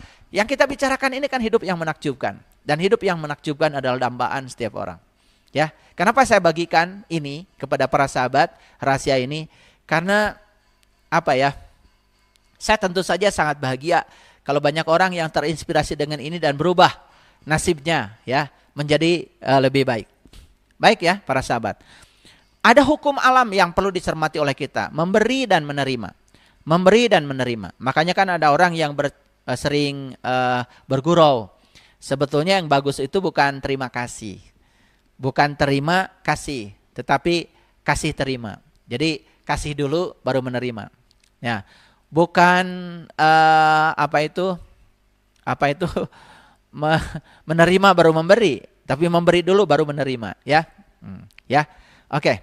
Jadi saya beri judulnya ini di subjudul ini adalah memberi dan menerima. Bukan menerima dan memberi ya, memberi dan menerima. Jadi memberi dulu baru menerima. Nah, hukum tarik menarik ya, itu berbicara apapun yang kita berikan itu yang akan kita terima. Sekali lagi ya, hukum tarik menarik menyatakan apapun yang kita berikan itu yang akan kita terima. Hukum tarik menarik itu seperti cermin. Tahu cermin ya? Cermin itu memantulkan sinar. Jadi kalau ini ada benda, di sini ada cermin ya, saya gambar ya. Ini cermin seperti ini ya. Kalau ini ada cermin nih, cermin. Bagian belakangnya ini, bagian belakangnya. Ini kan bagian mukanya ini ya. Bagian mukanya. Makanya cermin itu kan bagian mukanya halus sekali. Nah, jadi kalau di sini ada benda, nih, ada benda, ada orang berdiri ya. Maka di sini akan ada bayangannya, di sebelah sini ada bayangannya. Ada bayangan di sini. Dengan jarak benda, artinya jarak dari benda ke cermin sama jarak dari benda ke bayangan. Nah, kenapa terbentuk bayangan? Sebetulnya karena apa? Ya. Taruhlah di sini ada sinar, dari sini ya, dari kepala ini ada sinar yang datang ke sini. Sinar datang ke sini. Ini satu titik aja, misalkan mata, ya. Sinar datang ke sini, karena cermin itu halus, maka berlaku hukum Snellius. Jadi sinar datang dengan sinar pantul itu berada dalam satu bidang. Di mana sudut datang sama dengan sudut pantul. Jadi kalau ini sudut datangnya, maka ya sebut saja sudut datangnya adalah 20 derajat, maka sudut pantulnya juga akan 20 derajat ke sini. Ya kan 20 derajat. Itu sifat cermin. Nah, makanya ya ini kalau diperpanjang ke sini ya, sinar pantulnya itu akan membentuk bayangan. Jadi cermin itu adalah semua sinar yang datang dipantulkan. Jadi semua yang kita berikan kepada alam, yang diberikan pada semesta, itu akan dipantulkan pada diri kita sendiri. Maaf ya, kalau kita memberikan kebencian, maka kita akan dibenci. Kalau kita memberikan kasih sayang, kita juga akan mendapatkan cinta. Kita akan mendapatkan persis seperti yang kita berikan. Jadi kalau ini mendatangkan sinar ke sini akan dipantulkan. Dan akan dipantulkan pada orang ini juga. Itu sifat cermin yang pertama. Yang kedua ya. Yang kedua, perhatikan ya. Jadi hukum tarik menarik itu seperti cermin. Yang kedua seperti gema ya. Kalau saya bicara berarti gelombang mekanik dari mulut saya ke dinding sana, maka oleh dinding kan dipantulkan ke sini. Itu gema. Jadi dinding itu hanya memantulkan apa yang kita berikan. Yang kita berikan akan dipantulkan pada kita sendiri. Makanya hati-hati para sahabat, ya, kalau kita menebarkan kebencian, maka suatu saat kita juga akan menebar kebencian yang sama yang kita tebarkan. Hati-hati. Makanya daripada begitu lebih bagus kita menebarkan cinta kasih ya. Oke. Nah, yang paling berbahaya hukum tarik-menarik itu seperti mesin fotokopi. Nah, mesin fotokopi itu aslinya cuma 1, kan bisa diperbanyak jadi 100, bisa 1000, bisa 1.000.000. Coba ya, 1 halaman ijazah kita yang asli bisa nggak dibuat jadi 1000 kopinya? Bisa kan? 2.000, 3.000. Nah, yang paling berbahaya itu ya aslinya cuma 1 tapi bisa diduplikasi. Nah, bahayanya kalau kita sudah menduplikasi. Nah, duplikasi seperti yang saya sampaikan tadi. Jadi kita akan terjebak dalam lingkaran lingkaran yang negatif terus-menerus. Makanya yang disebut dengan duplikasi di sini adalah kita akan didatangi hal yang tidak kita inginkan bertubi-tubi. Ya, mohon maaf ya. Sudah masalah keuangan, masalah hubungan, masalah bisnis, masalah usaha bertubi-tubi, nggak ada yang jalan semuanya. Kenapa itu? Itu ya, karena perasaan kita belum kita ubah, ya. Itu yang saya sampaikan tadi ya, kita terjebak dalam sebuah siklus. Masih ingat ya kajian yang sebelumnya? Ketika kita merasakan hal yang negatif, kita tuh seperti membuat satu jeruji dalam sangkar burung. Negatif lagi, satu jeruji lagi, negatif lagi, satu jeruji. Jadi akhirnya lengkaplah ya, jadi sangkar burung. Dan kita adalah burung yang terpenjara di sangkar itu. Sehingga apa? Kita dipenjara oleh jeruji yang dibuat oleh kita sendiri. Jadi sekarang tugas kita apa? Yuk kita patahkan semua jeruji yang telah memenjarakan kita. Jeruji-jeruji itu harus dipatahkan oleh kita sendiri. Gimana caranya? Mengubah perasaan. Mengubah perasaan kita. Ya, oke. Jadi dunia adalah semacam kanvas dunia ini. Ya, dunia ini seperti hamparan kanvas. Bagi apa? Bagi imajinasi kita. Jadi dunia ini adalah seperti kanvas bagi imajinasi. Sama seperti seorang pelukis, sebelum dia melukis, pasti dia itu melakukan imajinasi dulu. Apa yang mau dia lukis? Gak mungkin dia tidak imajinasi dulu, bukan? Nah, dengan imajinasi itu kemudian dia menggunakan kanvas ya untuk mewujudkan imajinasinya. Sehingga terciptalah lukisan yang indah. Dan itu kan sebetulnya dari imajinasi. Ya, oke. Nah, semua hal yang ada sekarang adalah buah imajinasi. Dari siapa? Dari orang-orang yang mengungkapkan cinta. Mike ini buah imajinasi. Dulu kan ada orang teriak-teriak, betul nggak? Lalu dibuatlah amplifier supaya suara yang kecil itu bisa dibesarkan. Bayangkan ya, saya cerita di hadapan orang yang jumlahnya ratusan ribu. Kan suara saya tidak didengar. Lalu orang berimajinasi, gimana caranya saya menciptakan teknologi supaya suara yang kecil itu bisa dibesarkan, di amplifier, dikalikan. Maka orang berimajinasi, lalu terciptalah mic ini. Orang berimajinasi, terciptalah toa di masjid ya yang sering dipakai speaker. Orang berimajinasi, bagaimana supaya ya suara yang falas pun bisa diedit sehingga keluar suaranya kan semua yang kita saksikan sekarang itu adalah buah imajinasi. Kalau tidak ada yang berimajinasi, tidak ada teknologi hari ini. Oke, ya. Kita sadar dengan itu ya. Baik. Jadi imajinasi dari orang-orang yang mengungkapkan cinta. Dan semua produk teknologi pasti dari orang-orang yang memiliki kekuatan positif. Kamera ya, kamera. Sekarang ini kamera tuh udah luar biasa ya. Resolusinya sangat luar biasa. Bahkan kamera ada yang bisa direndam di air ya. Bahkan tidak bisa masuk air. Sehingga ketika orang masuk ke dalam air, semua peristiwa di dalam air bisa direkam, bisa diabadikan.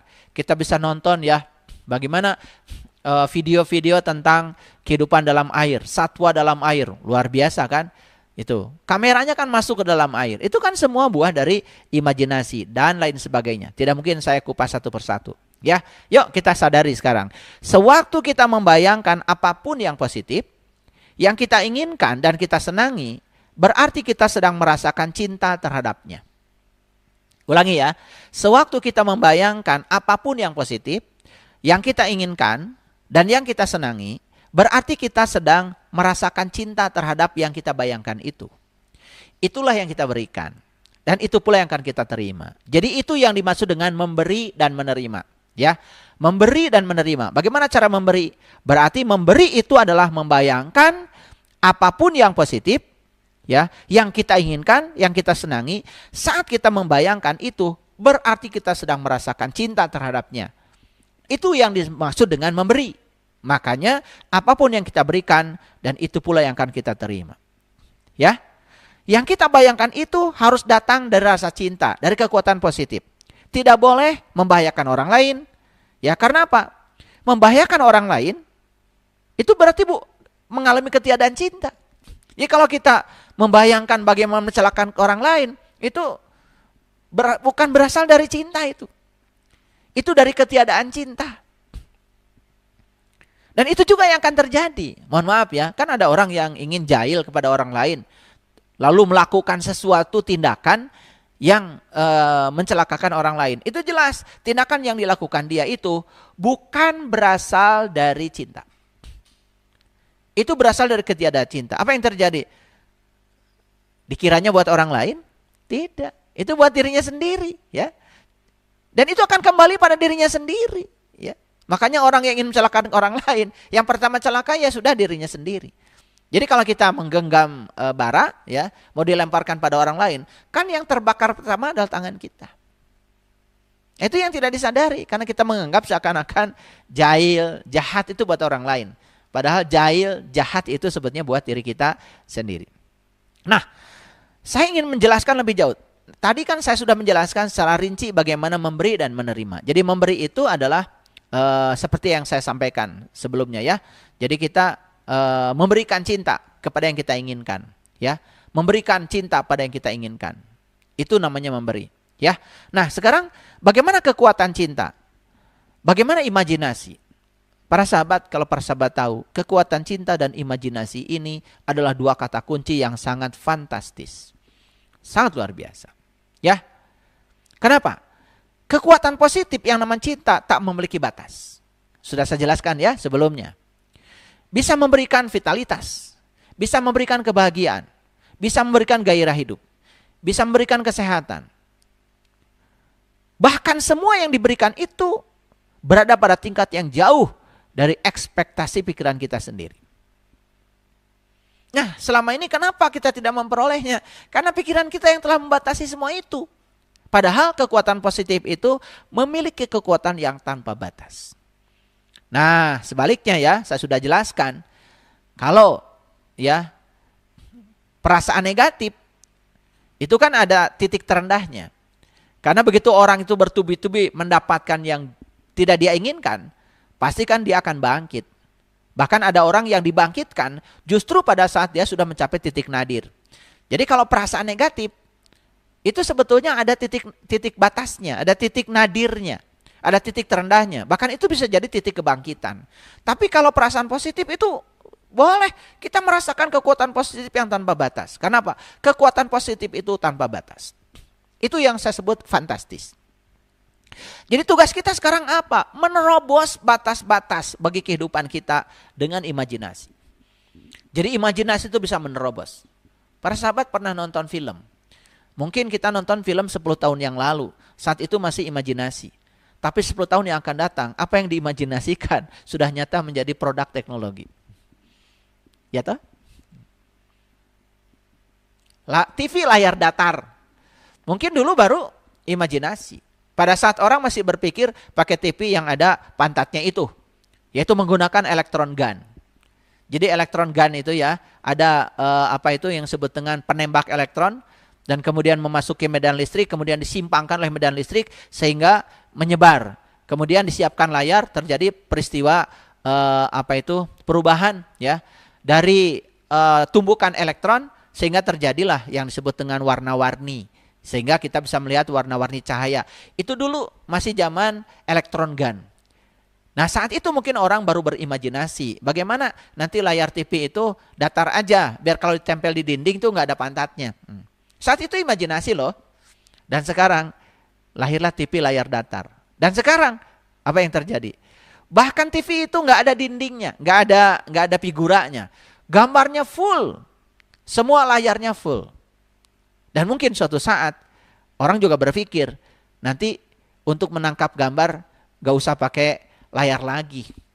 Ya toh, mungkin saja langsung saja di ruang kosong ini tercipta gambar yang namanya hologram. Dan semua produk teknologi adalah hasil imajinasi.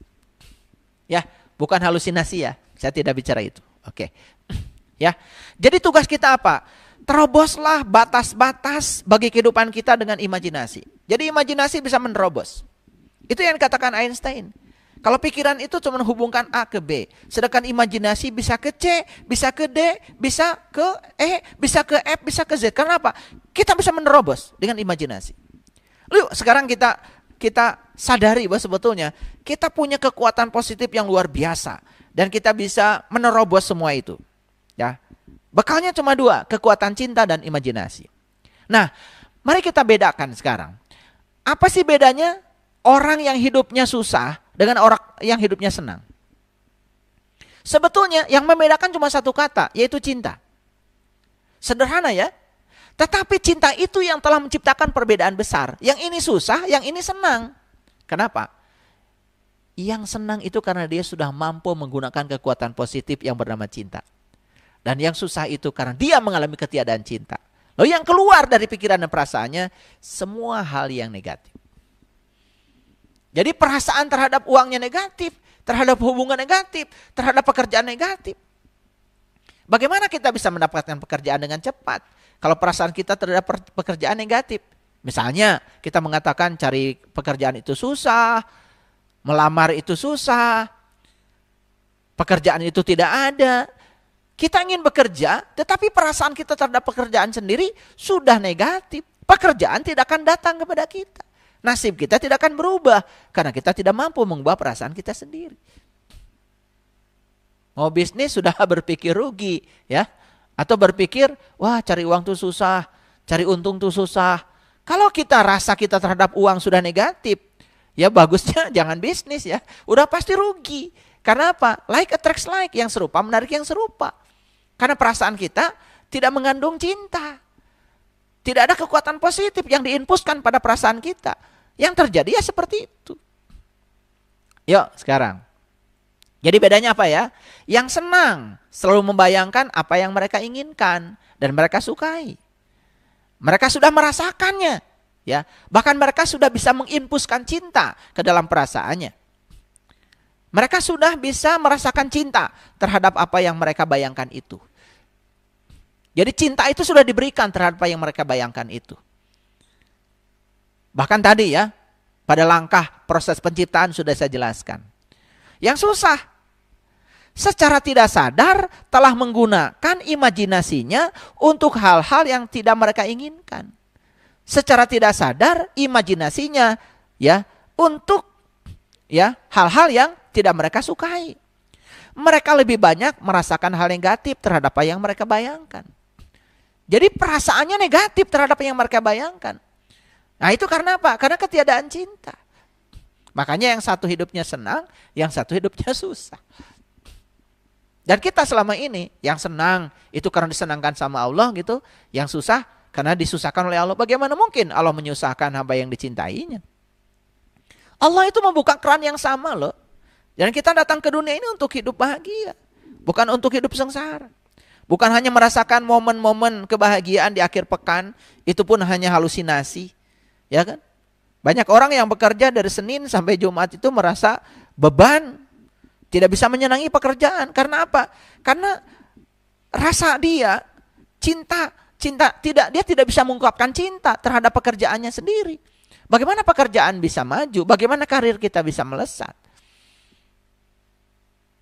Seperti itu, ya, para sahabat. Ya, jadi rahasia pikiran dan imajinasi ini luar biasa. Jadi rahasia pikiran, ya, terutama pikiran yang super, ternyata hanya dalam penggunaan imajinasi. Jadi rahasia pikiran itu menjadi super tergantung bagaimana menggunakan imajinasi. Dan sejarah telah membuktikan, mereka yang berani membayangkan hal-hal yang mustahil adalah mereka yang memecah batas-batas manusiawi. Setuju ya? Mungkin kalau tidak ada siapa itu pencipta pesawat itu, dua bersaudara itu, Dan saat itu main-main ya, dia menerobos batas-batas. Kita tidak membayangkan ya, kita bisa melintasi lautan Atlantik, bisa melintasi lautan Pasifik. Bayangkan ya, kita dari Indonesia bisa ke Eropa, bisa ke Amerika, bisa ke Afrika. Coba bayangkan, kita bisa ke Saudi Arabia, kita bisa ke Jeddah dari sini, melintasi lautan yang luar biasa. Mungkin dulu di zamannya orang menganggap itu hal yang mustahil. Dan ternyata terciptalah pesawat. Jadi saya ingin mengatakan bahwa sejarah telah membuktikan mereka yang berani membayangkan hal-hal yang mustahil adalah mereka yang memecah batas-batas manusiawi. Jadi maksud saya batas-batas manusiawi, maksud saya adalah kebanyakan orang berpikir saat itu diterobos oleh dia. Dan ternyata dia bisa menemukan sesuatu. Itu karena apa? Keberanian. Makanya kata Socrates, keberanian adalah pengetahuan tentang ketakutan. Keberanian itu pengetahuan tentang ketakutan. Mereka yang punya keberanian itu adalah mereka yang sudah bisa menguasai ketakutan. Dan ternyata mereka bisa melampaui batas-batas. Jadi sebenarnya kalau mereka bisa, kan mereka juga sama-sama manusia. Jadi artinya semua manusia diberi kesempatan yang sama untuk menerobos itu. Ya, tentu saja kita yang kecil-kecilan saja ya. Kita terobos sekarang batas-batas yang selama ini yang membatasi diri kita, ya. Yuk kita terobos. Jadi kalau selama ini kita tidak memantaskan diri kita yang sederhana aja. Wah, nggak mungkin saya sepatunya Adidas misalkan. Ya udah, ya, begitu kita mengatakan sepatunya merek lain, misalkan yang lebih murah, ya udah, kita hanya akan mendapatkan itu. Tapi kita terobos, ya. Saya pasti bisa pakai sepatu yang mahal, yang branded. Saya bisa pakai baju yang mahal, yang branded. Kalau itu diterobos, ya, dengan imajinasi kita, yaitu, ya, kita sudah menciptakan proses penciptaan. Ya. Baik para sahabat, kita lihat dalam bidang sains. Ya, sains begitu berkembang luar biasa. Saya kalau belajar ya, dulu saya belajar fisika klasik. Kemudian saya belajar fisika relativistik ya. Kemudian saya belajar fisika kuantum. Saya merasakan itu ada suatu lompatan yang luar biasa ya. Yang awalnya itu cuma dari radiasi benda hitam. Dulu orang menganggap bahwa yang namanya cahaya ini dianggap sebagai rambatan yang kontinu. Ternyata cahaya ini bukan rambatan yang kontinu, ternyata cahaya ini disebut foton. Dan foton itu paket-paket energi. Siapa orang yang pertama mengilhami itu? Itu namanya Planck itu, Max Planck. Dan pekerjaan Max Planck ya tentang itu kemudian diteruskan oleh Einstein. Ditemukan yang disebut dengan efek fotolistrik.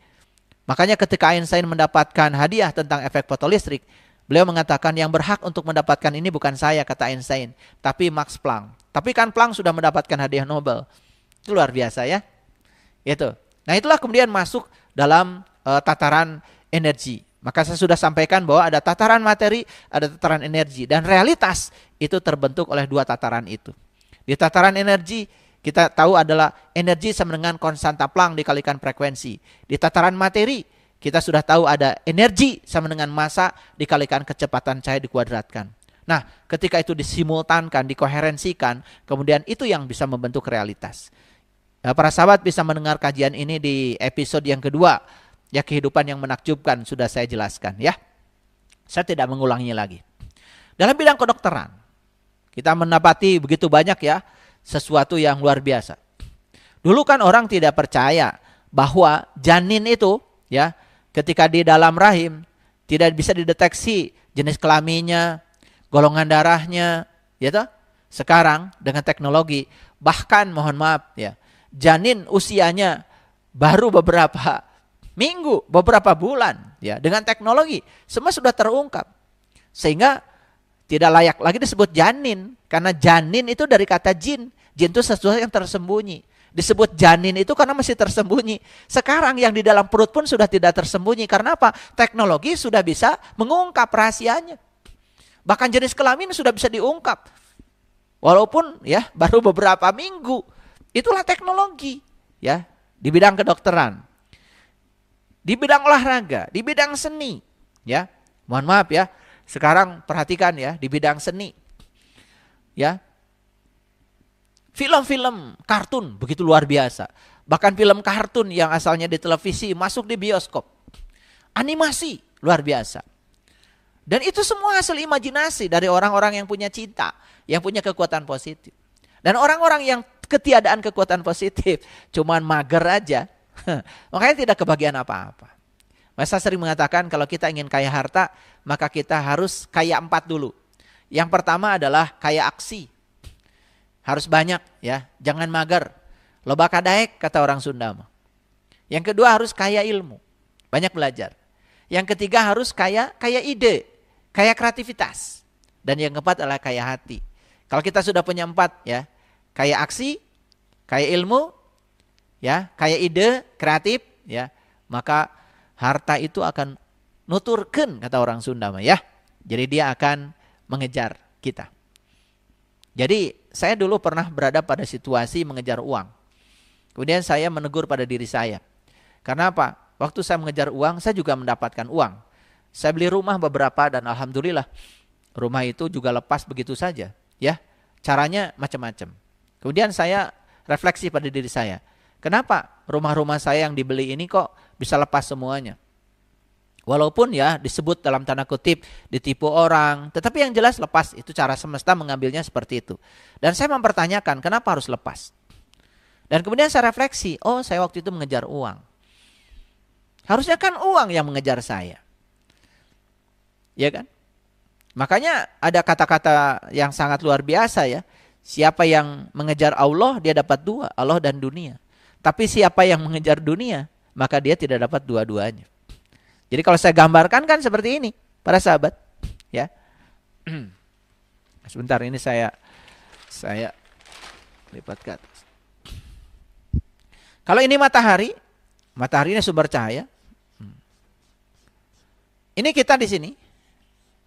Coba perhatikan. Kan bayangan pasti di sini. Di belakang sumber cahaya. Nah, kalau ini matahari, sebut saja ini adalah sumber energi, sumber asal muasal kehidupan. Sebut saja ini simbolisasi dari Tuhan misalkan. Ya, saya tidak mengatakan matahari Tuhan ya. Ini hanya simbolisasi. Karena Tuhan sendiri di dalam banyak kitab suci banyak sekali menyimbolkan dirinya matahari, bulan, bintang, seperti itu. Itu simbolisasi, ya. Nah, itu artinya adalah sumber cahaya. Nah, ini kenapa terbentuk bayangan di sini? Karena terhalang kan cahaya oleh tubuh kita sendiri. Coba sekarang, kalau kita ini adalah Tuhan, inilah kita. Inilah manusia. Manusia. Mana bayangan? Inilah dunia. Makanya di Quran dikatakan ya, sesungguhnya dunia itu adalah bayangan. Nah, sekarang coba, kalau kita bergerak ke sini, bergerak ke sumber cahaya. Bukankah bayangan ikut?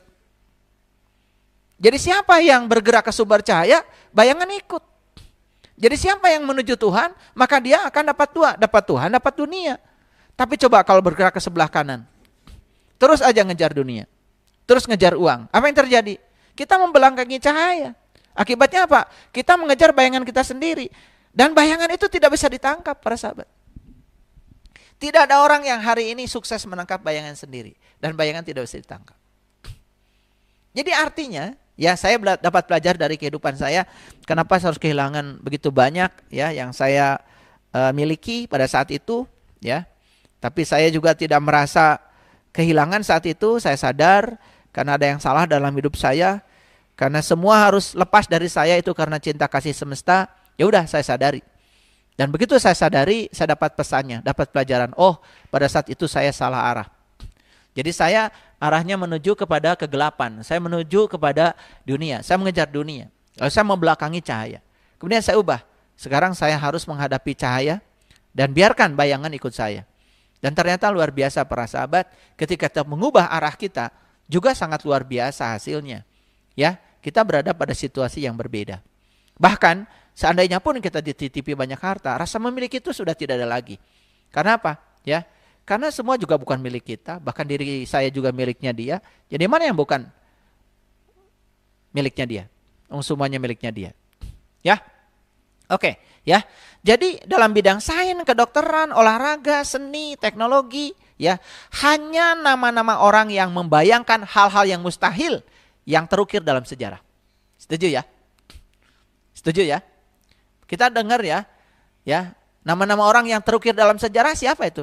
Sebetulnya orang-orang yang terukir dalam sejarah adalah orang-orang yang berani membayangkan hal-hal yang mustahil. Di zamannya mustahil, ternyata jadi kenyataan sekarang. Dan orang itu terekam dalam sejarah. Betul ya para sahabat? Oke, ya. Jadi mereka yang telah mengubah dunia adalah mereka yang berani menerobos batas-batas imajinasi. Sesuatu yang mustahil bagi orang, bagi dia tidak mustahil. Sesuatu yang impossible bagi semua orang, dia ubah impossible menjadi I'm possible. Lihat ya.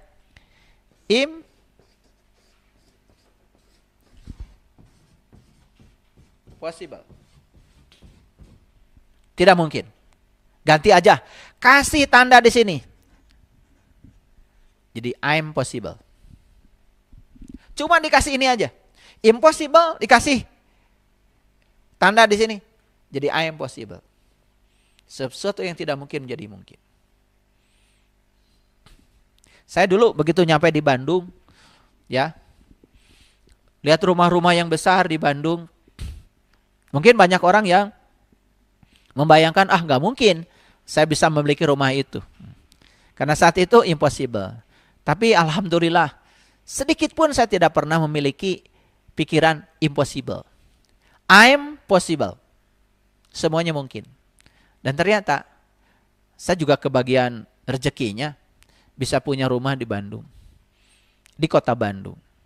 Jadi sebetulnya semua tergantung pada kita. Ini bukan soal nasib ditentukan oleh Allah. Tetapi Allah, ya, cara menentukan nasib tergantung pada pikiran dan perasaan kita sendiri. Itulah sebetulnya sang keberadaan itu akan memenuhi semua kebutuhan kita. Manakala kita sudah bisa mengubah pikiran dan perasaan kita. Coba renungkan.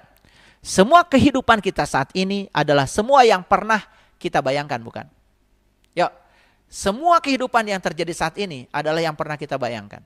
Saya, ya, menikmati kehidupan saya saat ini, itu yang saya bayangkan. Saya punya rumah seperti yang saya bayangkan. Saya ingin punya kendaraan seperti yang saya bayangkan. Saya ingin sekolah di tempat seperti yang saya bayangkan. Saya ingin bekerja di tempat seperti yang saya bayangkan. Dan semua yang terjadi saat ini sebetulnya yang pernah kita bayangkan. Cuman kita tidak sadar. Baik ya, semua yang kita miliki, yang tidak kita miliki, semua situasi dan keadaan hidup kita adalah sama persis dengan yang pernah kita bayangkan. Semua yang kita miliki, semua yang tidak kita miliki, semua situasi yang dan keadaan hidup yang terjadi kepada kita saat ini persis dengan yang pernah kita bayangkan.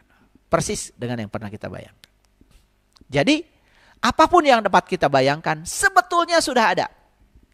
Makanya ada kata-kata bijak. Semua yang dapat kita bayangkan nyata. Karena sesuatu yang dapat, apapun yang kita bayangkan itu sebenarnya sekarang sudah ada. Yuk, sekarang saya kasih contoh.